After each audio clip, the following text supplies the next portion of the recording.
মধ্যে আমার ফ্রেন্ড রিয়া পেয়ে গেল একটি বিউটিফুল গিফট। অ্যাকচুয়ালি একটি নাইটের ভিতরে অনেক কিছুই ছিল। বাই দ্য ওয়ে, কিসের জন্য আমরা সবাই মিলে ঘুরতে যাচ্ছি? এটা ছিল তরমুজের সিজন, অর্থাৎ এই পার্টিটার নাম দিয়েছি আমরা তরমুজ পার্টি। পার্টি না, অ্যাকচুয়ালি খোলামেলা জায়গায় বসে সবাই একসাথে মিলে তরমুজ খাচ্ছিলাম, মজা করছিলাম। That's it.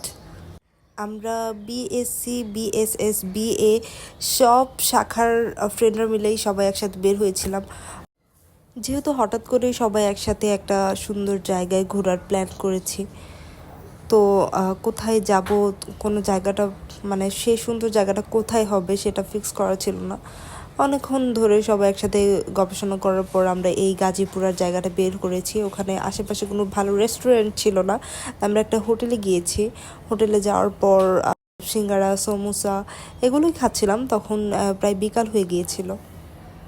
এনিওয়ে, কোনো কিছু খাওয়ার সময় আমরা কিন্তু একজনের উপরেই কোনো সময় পুরো বিলটা চাপিয়ে দিই না, সবাই মিলে একটু একটু করে বিলটা পে করার চেষ্টা করি। তারপর নাস্তা করার পর আমরা সবাই মিলে আবার এই খোলা জায়গায় চলে আসলাম, সবাই মিলে এলুনটি বেলুনটি খেলছিলাম। আপনাদের কার কার অঞ্চলে এই খেলাটাকে কি বলে থাকেন অবশ্যই কমেন্টে জানাবেন। আর সত্যি কথা বলতে এই জায়গাটায় আদার্স কোনো পার্সন ছিল না, অন্যান্য কোনো মানুষ ছিল না। আমাদের কলেজের আমরা কয়েকজনই ছিলাম যারা আমরা ঘুরতে গিয়েছিলাম, শুধু আমরাই ছিলাম। এরপর আমাদের চলে আসার সময় হয়ে গেল। চলে আসার সময় আমরা ফ্রেন্ডসরা সবাই মিলে একসাথে ভিডিও এবং ছবি তুলে নিলাম। অ্যাকচুয়ালি এটাই আমাদের লাস্ট ঘোরাঘুরি ছিল, এরপর আমরা আর কোথাও ঘুরতে যাইনি। Miss you all guys, thank you.